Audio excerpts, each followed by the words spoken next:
Assalamualaikum warahmatullahi wabarakatuh. Perkenalkan, nama saya Ananta Murakaba Islak dengan nomor stambuk F231211069, angkatan 2021, Prodi Perencanaan Wilayah dan Kota, jurusan Arsitektur Universitas Tadulako.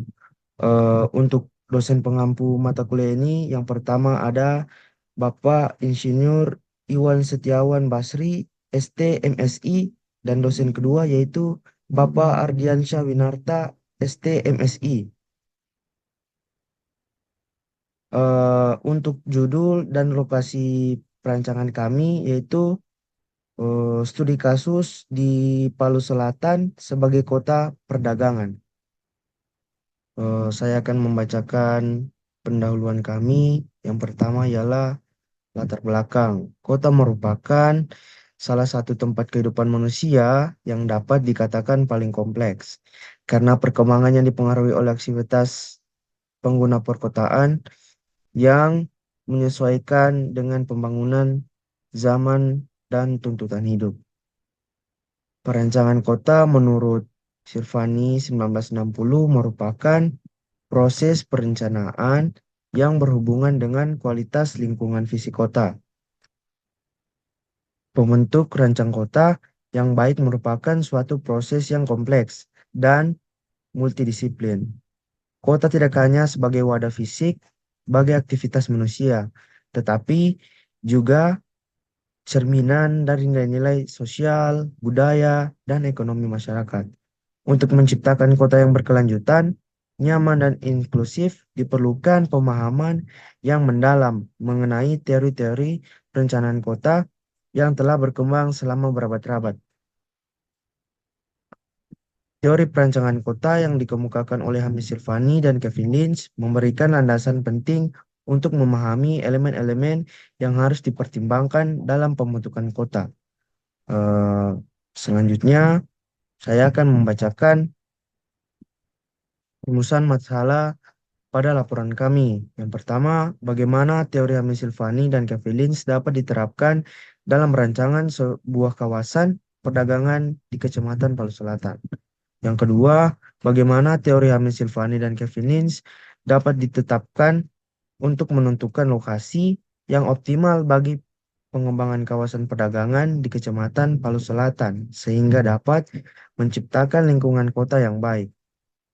Selanjutnya, tujuan untuk mengetahui rancang kota kawasan perdagangan menggunakan konsep-konsep yang dikemukakan oleh Hamid Silvani dan Kevin Lynch.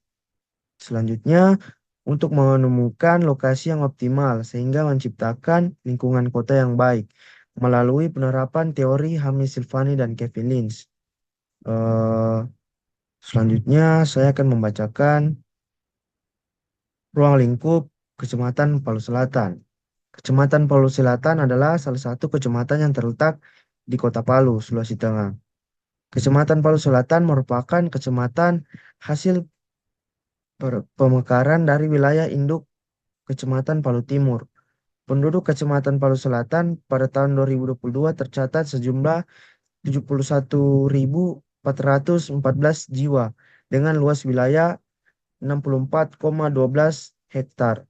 Maka kepadatan penduduk di daerah tersebut sebesar 1,113,8 orang per hektar. Kecamatan Palu Selatan sendiri terdiri dari 5 kelurahan. Yang pertama, Kelurahan Birobuli Selatan, Kelurahan Petobo, Kelurahan Birobuli Utara, Kelurahan Tatura Utara, dan juga Kelurahan Tatura Selatan. Batas administrasi Kecamatan Palu Selatan sebelah utara berbatasan dengan Kecamatan Palu Timur. Sebelah timur berbatasan dengan Mantikolore. Sebelah selatan berbatasan dengan Kecamatan Sigi Biromaru dan Kabupaten Sigi. Dan yang terakhir sebelah barat berbatasan dengan Kabupaten Tatanga. Selanjutnya saya akan membacakan lokus studi. Pada Kecamatan Palu Selatan terdapat sebuah kawasan yang cocok untuk dirancang sebuah kawasan perdagangan. Kawasan ini sangat strategis karena pada titik tengah wilayah kecamatan dan wilayah ini juga terdapat simpul sebagai jalur utama setelah keluar dari Bandara Udara Mutiara Sis Al Jufri. Selanjutnya Saya langsung akan membacakan hasil dan pembahasan. Pada hasil dan pembahasan, hasil analisis elemen perancangan kota yang pertama ialah tata guna lahan. Tata guna lahan atau land use adalah suatu upaya dalam merencanakan penggunaan lahan dalam suatu kawasan yang meliputi sebagian wilayah untuk berbagai kegiatan seperti permukiman, perdagangan, industri, dan lain-lain. Untuk peta tata guna lahan pada kawasan perancangan deliniasi, terdapat perumahan, RTH, perdagangan, dan jasa. Tata guna lahan di kawasan tersebut didominasi oleh kawasan perumahan seluas 63,93 hektar. Berikut di mana eh, perhitungan dari peta tata guna lahan. Yang pertama ada kawasan perdagangan dengan luas wilayah 12,43 hektar. Yang kedua, perumahan dengan luas 63,93 hektar.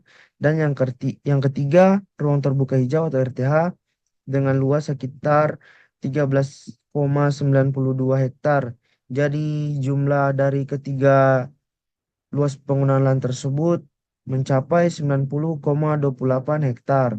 Tujuan utama tata guna lahan adalah untuk menciptakan keseimbangan antara kawasan budidaya dan kawasan konservasi, serta mengatur penggunaan lahan secara rasional untuk meningkatkan efisiensi dan keteraturan dalam pengolahan lingkungan. Tujuan dan fungsi tata guna lahan yang pertama ialah memberikan hak dan perlindungan pada lingkungan.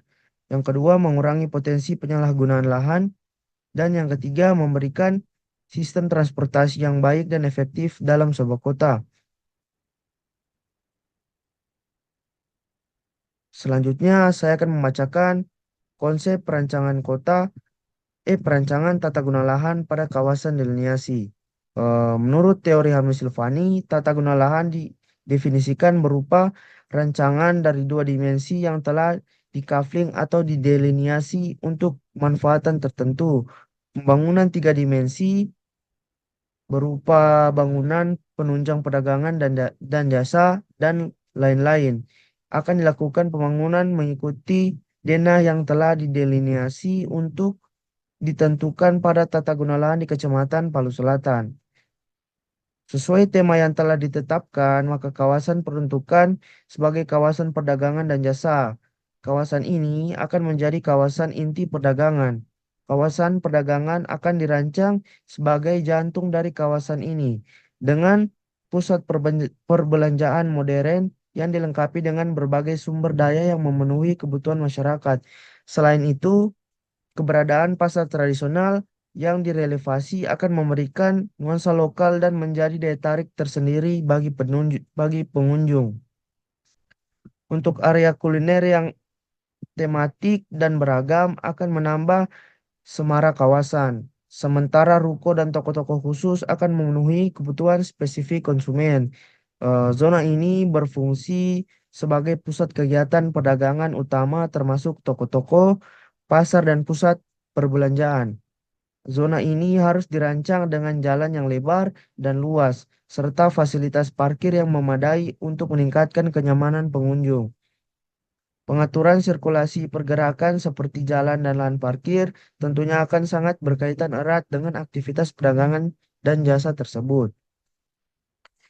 Ruang terbuka hijau. Meskipun kawasan ini didominasi oleh fungsi komersil, keberadaan ruang terbuka hijau yang memadai sangat penting untuk menciptakan lingkungan dan nyaman dan sehat.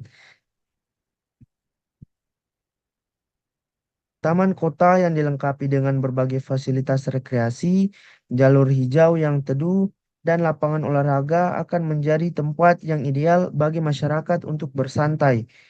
Selain itu, terbuka hijau juga berfungsi sebagai paru-paru kota, membangun, menyerap karbon dioksida, dan meningkatkan kualitas udara. Dengan prinsip desain menggunakan material bangunan ramah lingkungan, sistem pengolahan sampah yang baik, dan desain mendukung sirkulasi udara alami. Dan juga mengadopsi elemen-elemen desain yang mencerminkan budaya dan arsitektur lokal Palu, memastikan kawasan mudah diakses oleh semua kalangan termasuk penyandang disabilitas.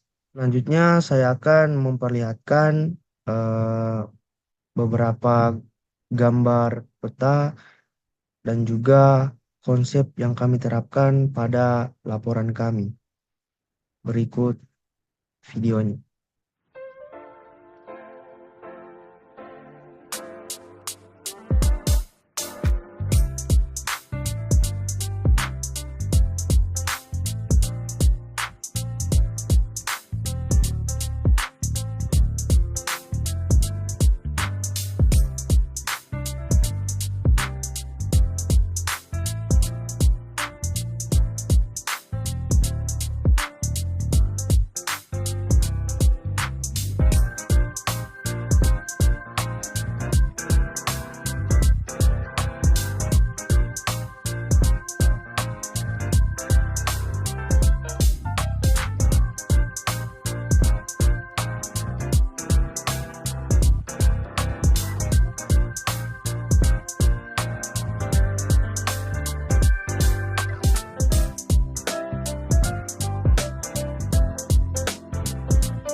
Selanjutnya, saya akan memaparkan video bab 5 rancang kawasan yang ada di laporan kami. Berikut videonya.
Selanjutnya, saya akan memaparkan job desk yang telah saya kerjakan di laporan perancangan kota.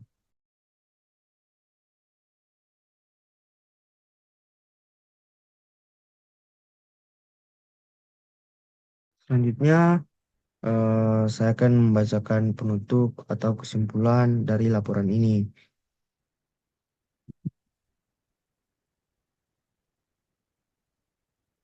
Untuk menciptakan kota yang berkelanjutan, nyaman, dan inklusif, diperlukan pemahaman yang mendalam mengenai teori-teori perencanaan kota yang telah berkembang selama berabad-abad.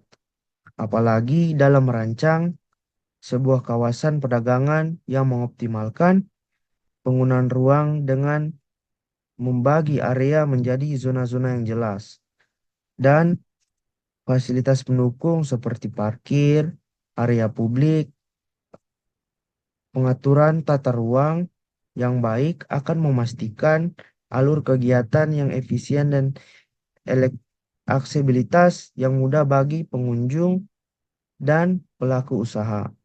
Dalam teori Ami Silvani menekankan pentingnya tata guna lahan yang efektif dalam perencanaan kota. Dalam konteks Kecamatan Palu Selatan sendiri diidentifikasi sebagai kawasan strategis untuk pengembangan kota perdagangan karena lokasinya yang berfungsi sebagai simpul transportasi.